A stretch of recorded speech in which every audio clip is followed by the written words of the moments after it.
What's happening, guys? It is day 4 here on the how-to videos on the YouTube page for Dream Auto Service Center. So thank you so much for subscribing. If you did, if you haven't, hit the like, hit the subscribe button, leave some comments. Let me know whether or not I'm wasting my time or not. If you're enjoying this stuff, thumbs me up. If you're not, thumbs me down. Tell me why. I'll try to cater to you a little bit more. I've touched on this subject a little bit before in the past in one of my other videos. We're going to talk filters today, but we're only going to stick to cabin air filter and engine air filter. We're not going to talk oil filters, we're not going to talk fuel filters, just the 2 breathing filters right now. It's kind of relevant right now with what's going on because we're sitting in a state of emergency here in New York. We want to show you what your engine is getting filtered by and what it's breathing in and what's making sure that it gets good stuff, as well as what you're getting inside the cabin as you're driving down the road with the windows up. We're going to show you how to actually take out a cabin air filter. The one we're going to show you is kind of an easier one. There are more difficult situations in this, but I still say if you can try, if you have a little confidence, give it a shot. If you're trying to save yourself a little bit of money, that's literally what these videos are about, because we want to see you for the good stuff. We want to see you when you actually need us, you know. So if you can learn something from this, take something away, help yourself, help a neighbor, help somebody, and educate somebody, then cool, we did our job. So thank you again for watching. We're gonna hop on down to this.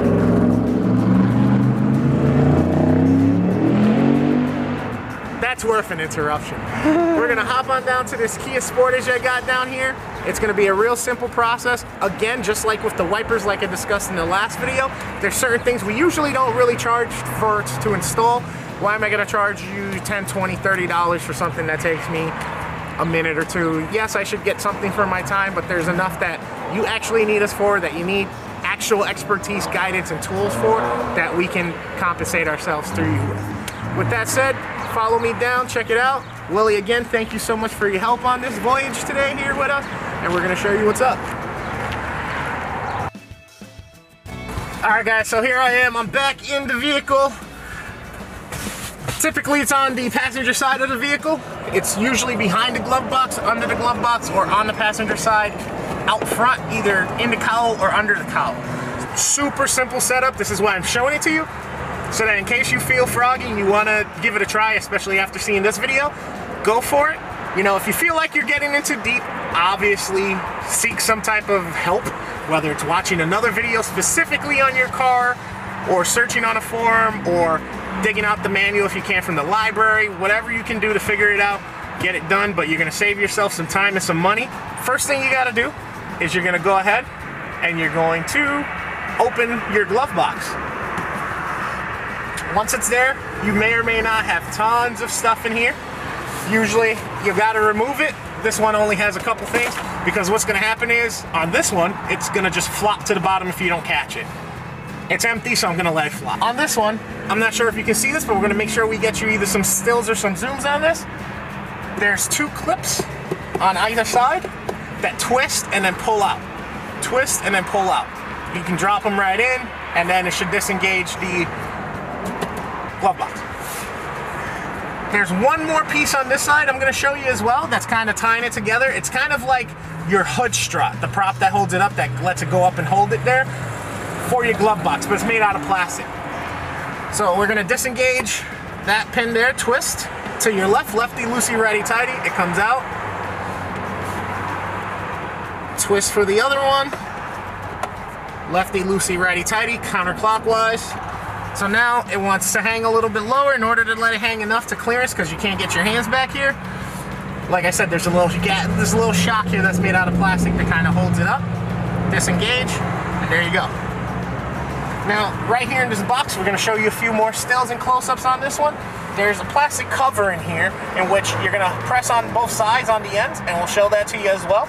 And then when you remove that cover, you'll be able to see the filter. Now, don't be surprised when you get in here if you see a filter and a bunch of other stuff, because more than likely you're going to find a nest from some type of a rodent. It's going to be kind of gross. Sometimes you might still find a rodent still living in there. It happens. Just be prepared. It doesn't happen often, but it does happen.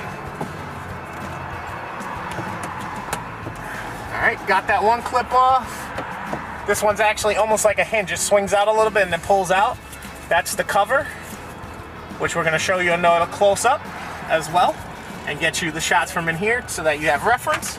And then right from here, You literally can pinch the filter with your fingers and wiggle it out. And like I said, don't be surprised, you're gonna find some stuff. One's got a couple leaves in here as well, so I'm gonna have to get the vacuum out now and make sure I clear this out, because this is one of our vehicles for sale. And before Willie's gimbal went haywire, you're gonna find debris, you're gonna find bugs, you're gonna find dirt, you're gonna find pine needles, you're gonna find leaves, you're gonna find a bunch of just road debris. Now this one's actually not that bad because we replaced this one when we first got the vehicle and got it ready for sale. So this is really nothing. I'm gonna put up a still right here, or here, somewhere around here, of another picture of a cabin air filter that had an entire nest on top of it that I was able to actually grip onto with my hand and pull out of the dash. That was an extreme case. I've also seen where we had to remove the whole dash and remove the air box in order to get enough of it out, because it flowed through places.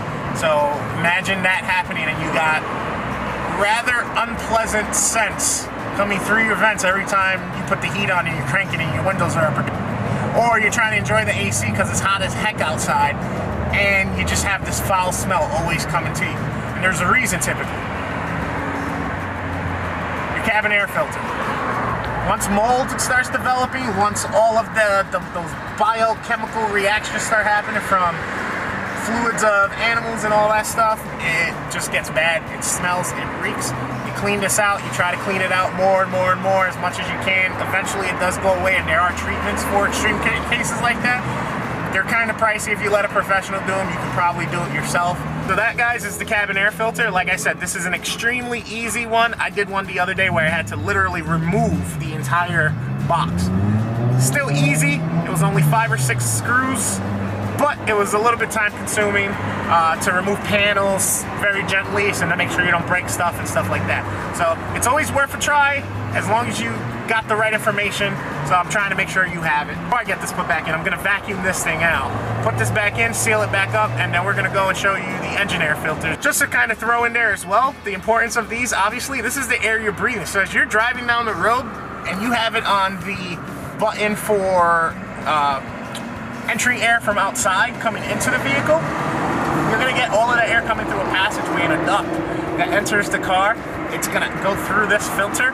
It's gonna get into its box and be blown by a fan that makes it go through the channels to come out your vents so that it comes into the cabin. Especially right now in the time we are, where you want to make sure your environment is as clean as possible. Check these every 3 to 6 months. Like I said, check. Doesn't mean replace. Check every 3 to 6 months. Clean them out. It'll help you get more time out. If you check them every 3 to 6 months and these things are completely yellow from road dust or gray or just black and completely packed it, then obviously you have to change it. Dusty road conditions, rural areas, you're gonna be changing these more often than anybody else because you have more of the wilderness out there with you. You have more air coming through, dusty roads, such like that. So just keep that in mind. Now we're gonna move on to those air filters.